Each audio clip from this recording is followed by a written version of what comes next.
Welcome to Bytechats, a monthly vodcast keeping you on top of what's going on in the world of Gen Z marketing. Every month, we invite 3 Fanbyters to share their favorite Gen Z related insight, trend, or marketing campaign from the past few weeks. We dive into why these campaigns are newsworthy, what makes the trend so scroll stopping, and what tips you can pick up from the brands that are doing it well. So today we're doing a bit of a fashion special with Amy, Jackie and Sophie from our fashion and beauty team.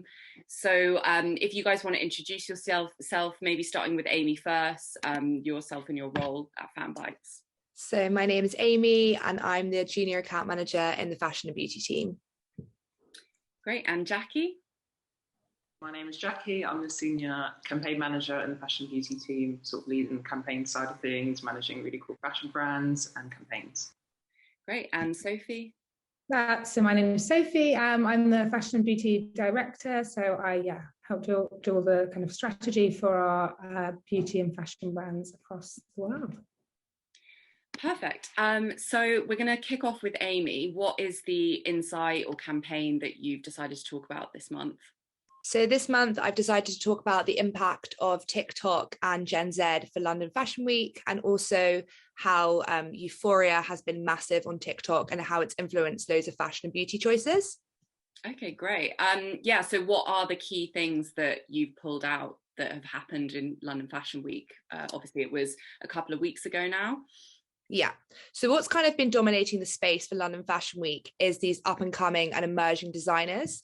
And what's really apparent from the London Fashion Week is that designers such as Connor Eves and Supriya Lely, they really just appeal more to a Gen Z audience. They've been really championing this body representation, including like lots of plus size models and people who aren't able-bodied, really showing that diversity. And that's really been paramount in kind of appealing to a wider audience, especially because back in the day, London Fashion Week was quite an elusive thing. And now it's feeling a lot more inclusive. It feels like everyone can be part of it. And that's really, really promising. And especially for Gen Z, they're massive on diversity. So this is really, really key in trying to get them to be the next consumer.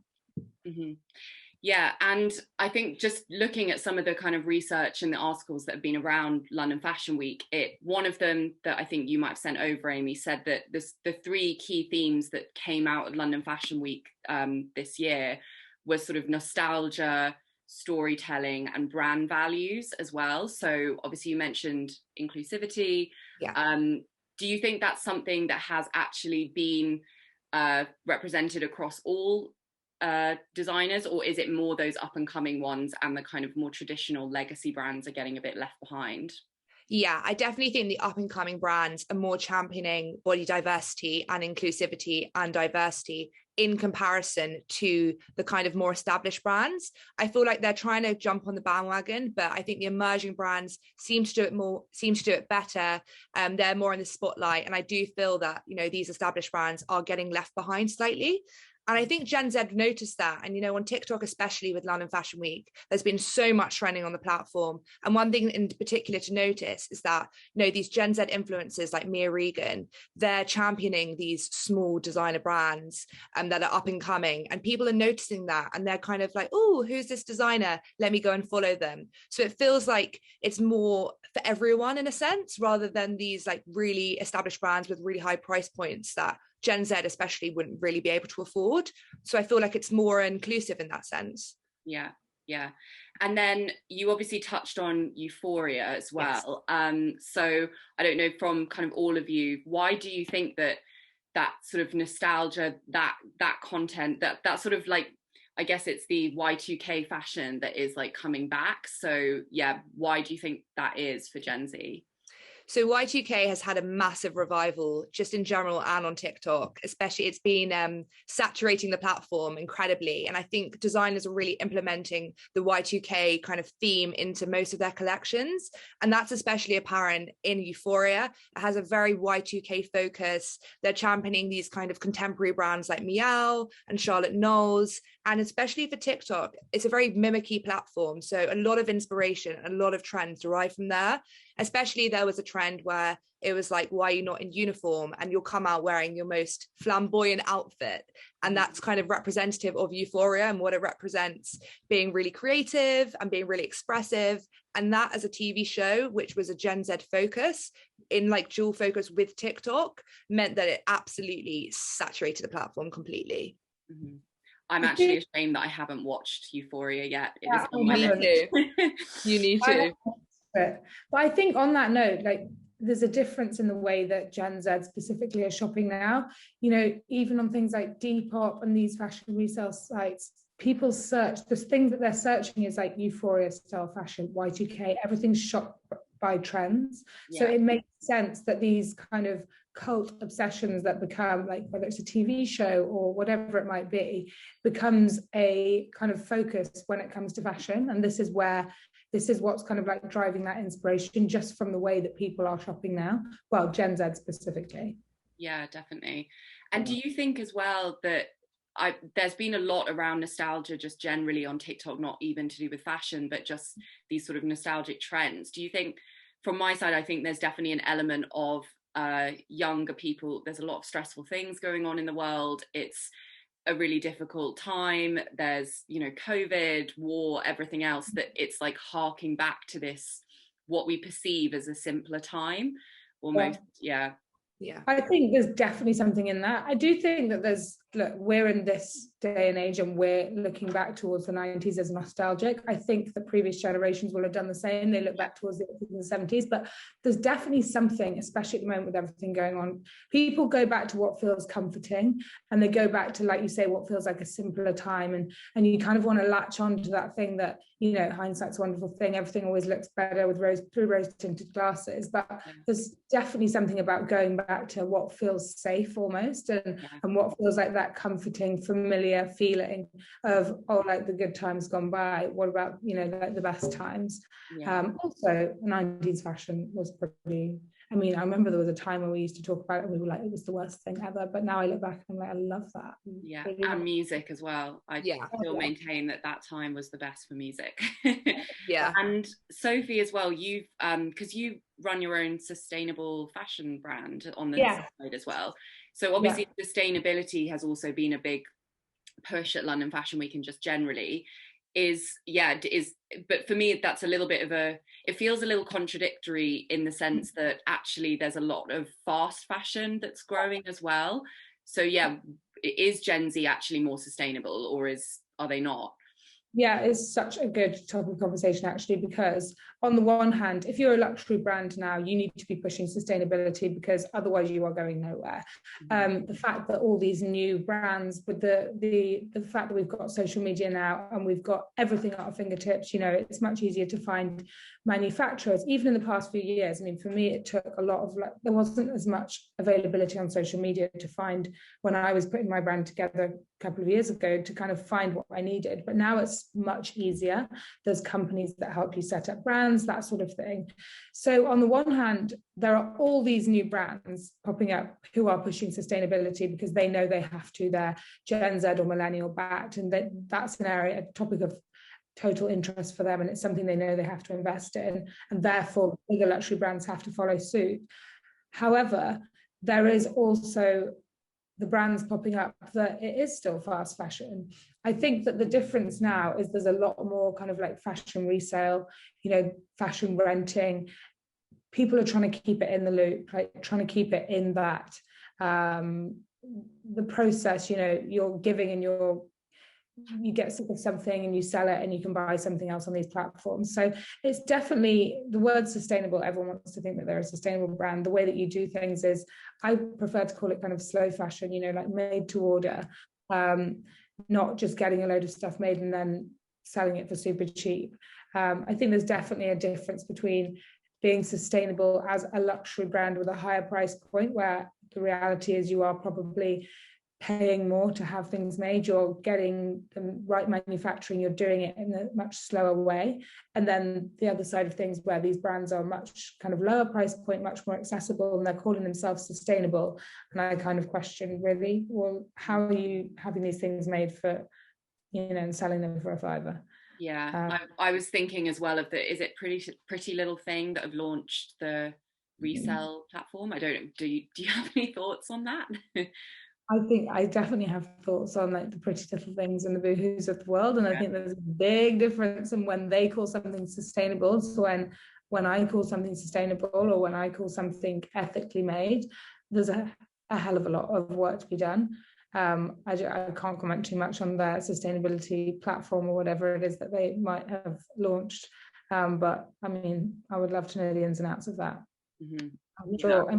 I was just going to say, I know there is this whole element of Gen Z wanting to know where things are from and trying their best to sort of go for things that they feel like have been ethically sourced. But I know there's that element of, if they can't and they're still buying fast fashion, they do like the element of being able to sort of pass it on to others. So like the rise of like the Depops, the Vinteds, they love the idea of like, okay, even if I'm not wearing it anymore, I can still pass it on to someone else. So I'm not just sort of getting rid of it, chucking it all in the bin. I'm trying to sort of continue that life cycle there. And yeah, I think those sort of reseller platforms are doing really, really well at the moment as well.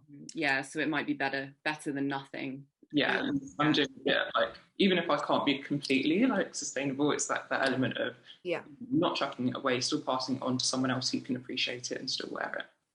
I'm sorry, I'll just try to speak at once. where there are so many more trends now, there's like cottage core, and there's this and there's that, and it's something all the time. So the fact is, people get bored of their clothes more quickly, and that's why these sites are like, the Depop's and the Vinteds and all these resale fashion sites are doing so well, is because you get bored, you want to get rid, but you don't want to just throw it in the bin. I mean, I know that I have a wardrobe full of clothes that I've had for years, and throwing things away feels not quite right. But you can give it to a charity shop. You can keep it in the flow of giving back, I guess. Yeah.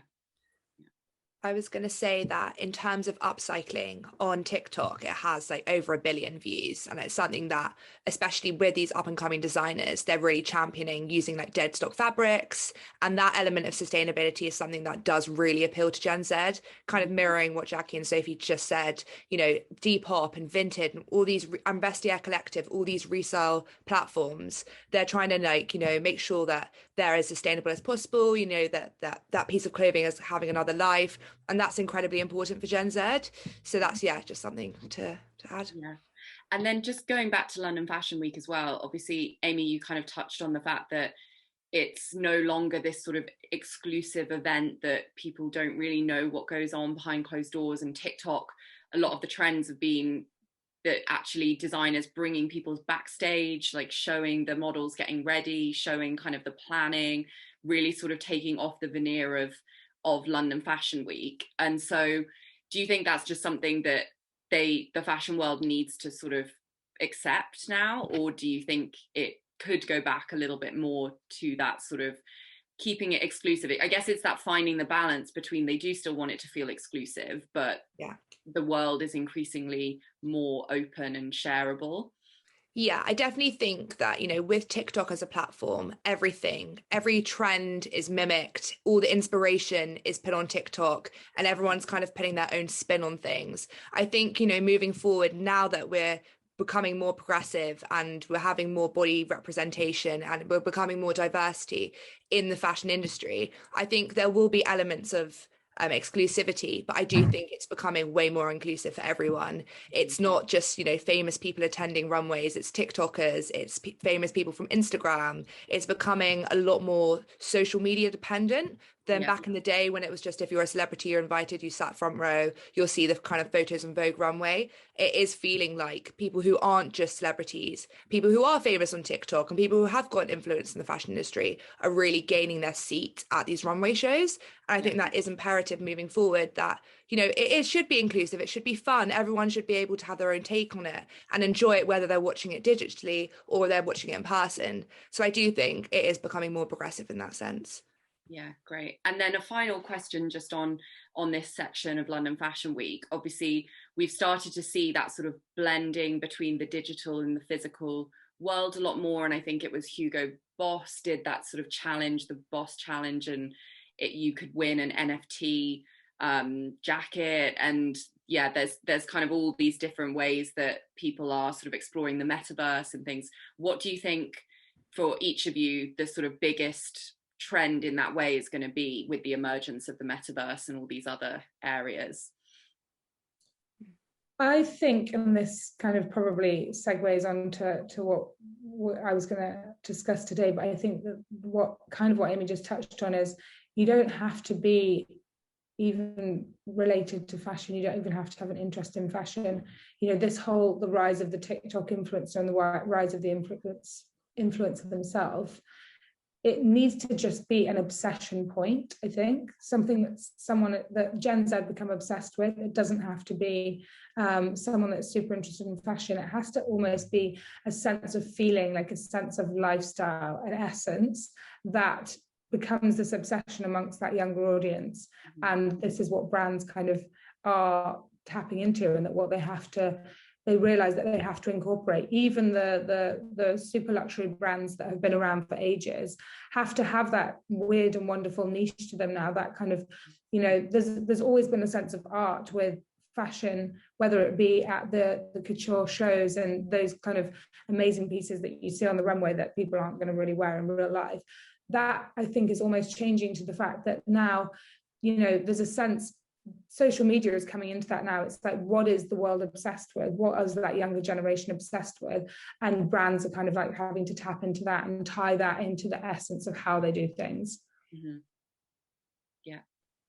I definitely agree with that. I think there's 100% an element of tapping into trends. So like, as Sophie said, like, what are Gen Z obsessed with on TikTok? What's sort of like making everyone sort of shout about, like, what is the new thing?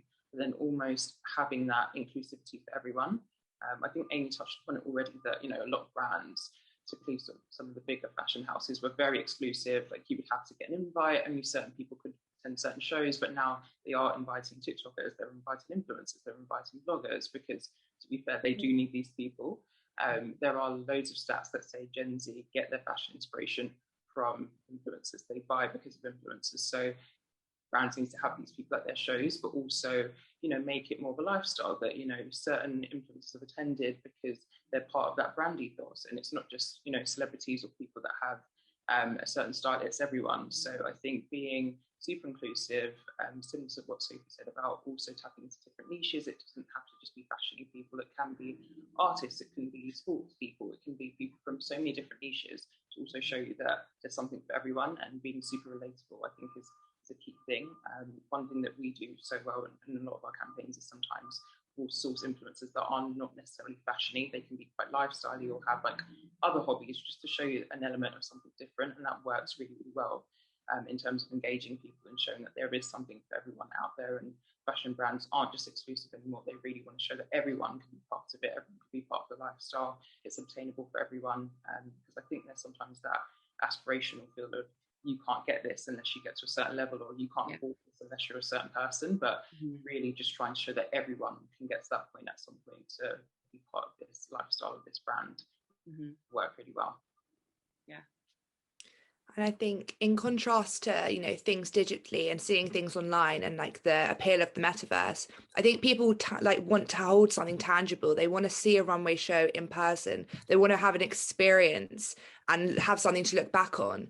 I think when everything's online, it kind of takes away the focus of what the kind of point of a fashion show is, to kind of see a collection. And when you're seeing it online, it just doesn't feel as alluring. You want to be able to have the music and you want to have the environment around you. And I think that's why for this fashion week in particular, everything was in real life. It wasn't like COVID times when everything was online and, designers were having to rewrite that narrative. I think it makes it more special. And I think that's kind of what the metaverse almost will be taking away if things suddenly just become online and digital rather than having a real life experience. So I hope, like, for the future of fashion, that, things are still in person and it doesn't all just become some sort of crazy spiral online. Yeah, hopefully. Nothing beats in real Yeah. life. Great. And then, okay, if we move on to Jackie, what has been your favourite trend or campaign or insight from the last month?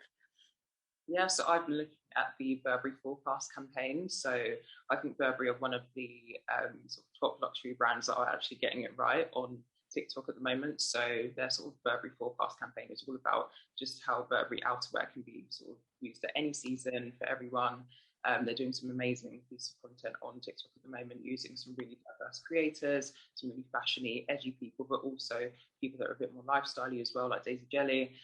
So yeah, I've been sort of looking through their campaign, and I just love how it's very sort of weird and wacky in a way, but it has this sort of aspirational feel, but it's also really like relatable. They shoot it all on phones. You can tell it's all been shot on iPhones. It's not super like high production, high quality. It's really real. I love the sort of quick like transitions they use, going from different locations as well. It just shows you that Burberry has something for everyone in every location. So yeah, that's been something I've really loved at the moment. Yeah, I had a look on their channel. I think I love their stuff on TikTok as well. I saw that they did something where they were kind of making fun of it being layering season, and they'd made like a lasagna with the Burberry motif on it. And then also doing quite a lot of like ASMR and things like that. Is that something that we've done at Fanbytes? I think before it's been mentioned that we've done ASMR campaigns or tapped into that trend on TikTok.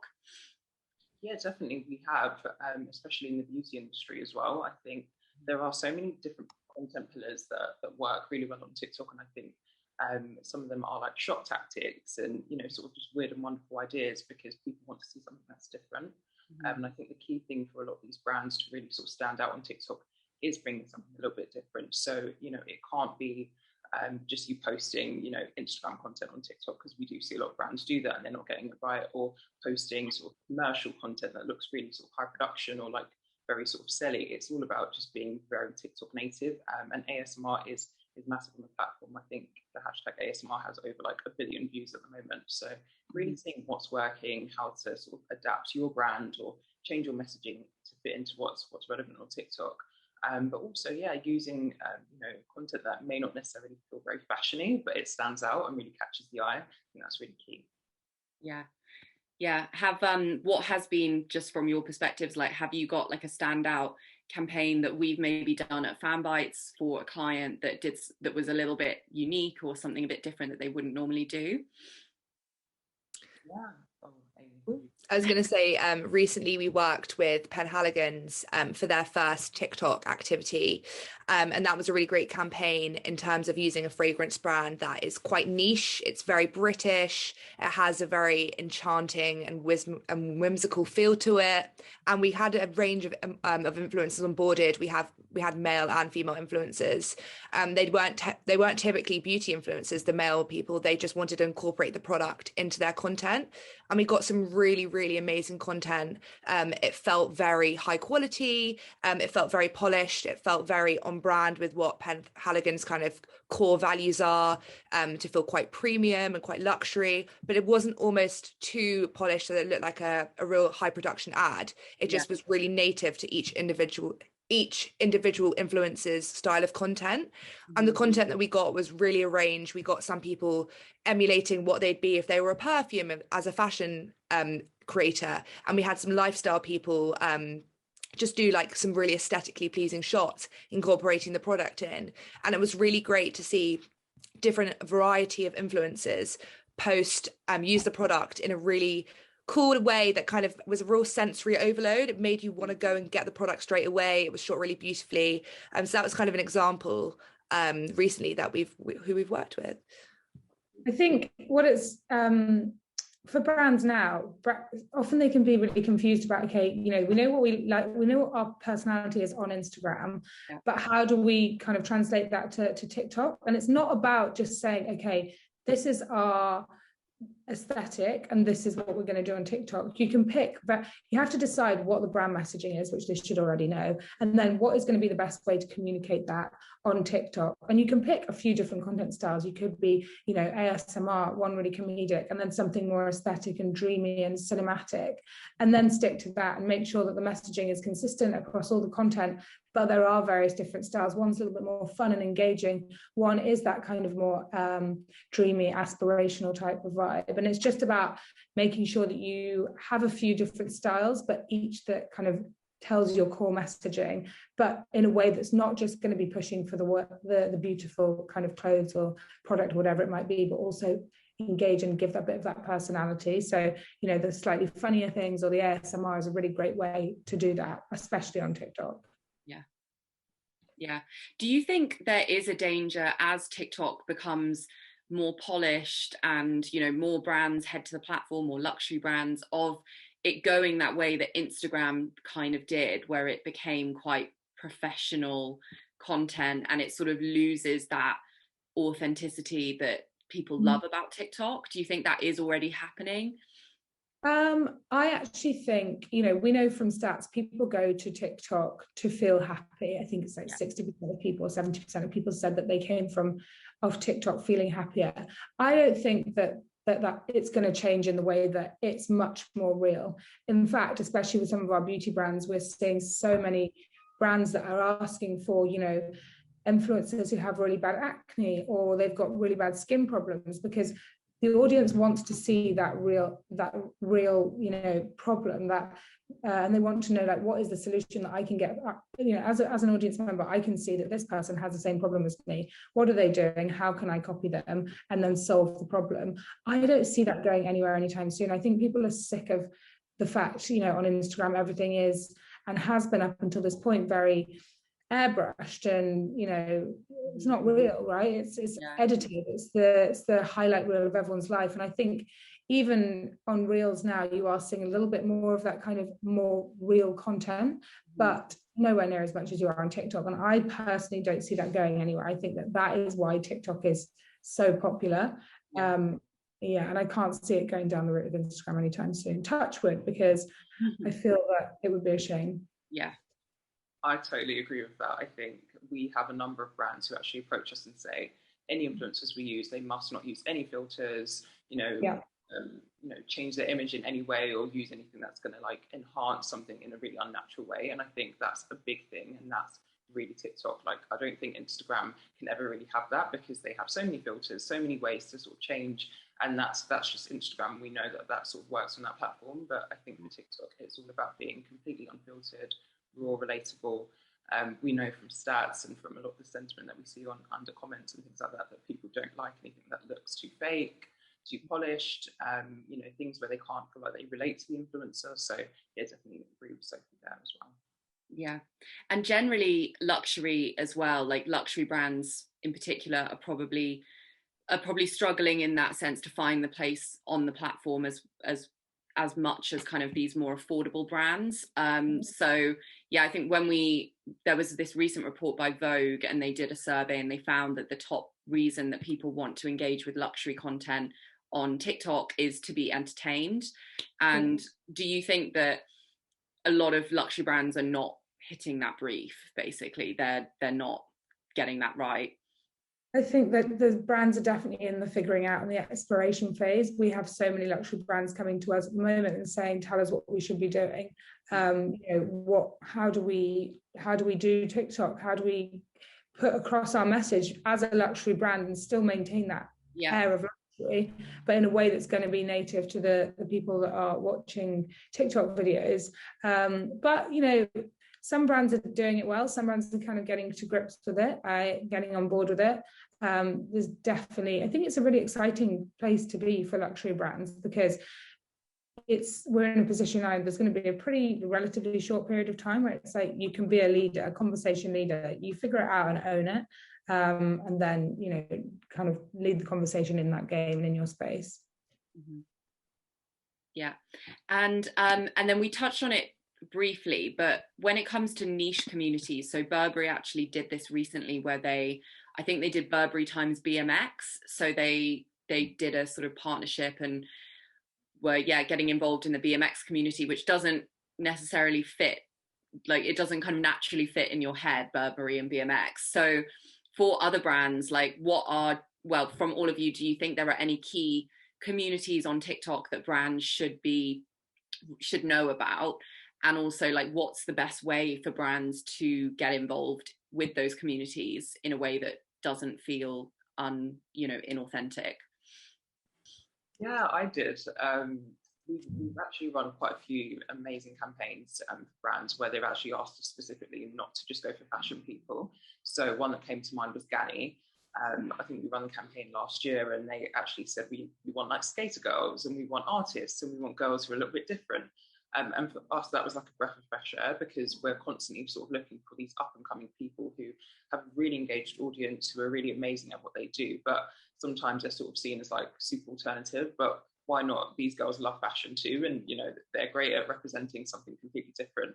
And the amazing thing about TikTok is there is a community for everything and anyone. Whatever you're looking for, you can literally look for a hashtag and find it. So it was great. And then another one was Casio. So not super luxury, but we worked with a campaign on them. I think Amy ran that, and that was fantastic as well.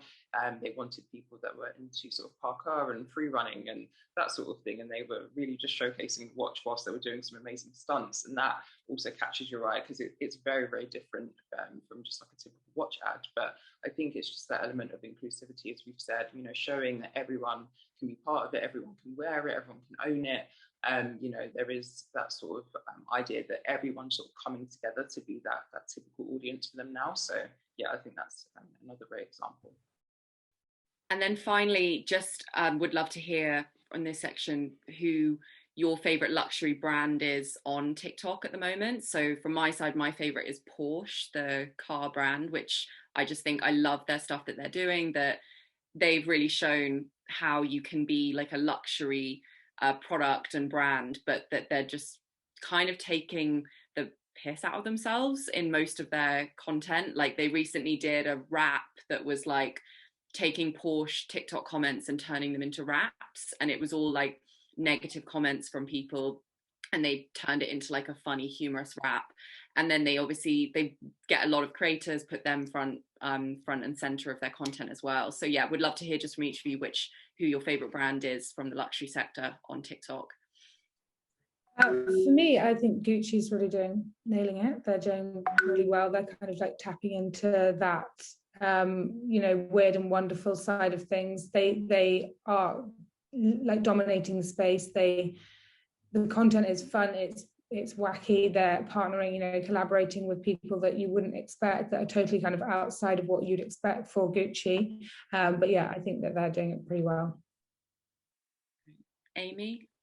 I really like this brand called Orson Iris. It's very silky and desirable, and although they don't really get many views, I just really enjoy watching their content, because the clothes are just like very like aspirational. You want to buy them. They're a very like New York stated brand, and yeah, I just enjoy watching their content. There's nothing in particular that is like Gucci, which is incredible, and you know, they're really dominating the space. I just particularly just love watching their content. Yeah. And Jackie? I definitely agree with Gucci, but my other one is Burberry. As I said, I really love some of the content they're putting out. It's really British at the moment. They're talking a lot about weather with this sort of Burberry forecast thing, but they're working with the most amazing fashion creators and lifestyle creators. They're really making it relatable. They're really making it super sort of edgy as well. Yeah, I just love it. I think it comes across really, really well on the platform. It's super native as well. Cool. And then last but not least, Sophie, what's your insight of the month? Yeah, so my insight of the month, so I think it's more kind of a point of interest, which is just touching on what I said, Gucci, and how they've done this collaboration with Francis Bourgeois, the TikTok famous train spotter. And I think that this is just a perfect example of how brands are having to understand that they really need to, you know, start these collaborations with people that you are literally the last person you would expect from, you know, a luxury brand point of view. And it's a really clever way of doing things, because they are tapping into something that they already know. They already know this generation that they're trying to target are obsessed with, but in a different sphere. Okay, so people just have become obsessed with this guy who has got, you know, he's very well spoken, he runs around chasing trains, and he's got a really cute laugh, and it's hilarious to watch. And you would never ever in a million years think that that is going to be someone, I mean 5 years ago even, that's going to be someone that Gucci is partnering with. But what they're doing is kind of tapping into this place that they know this audience is obsessed with it, so they're speaking very natively to the audience.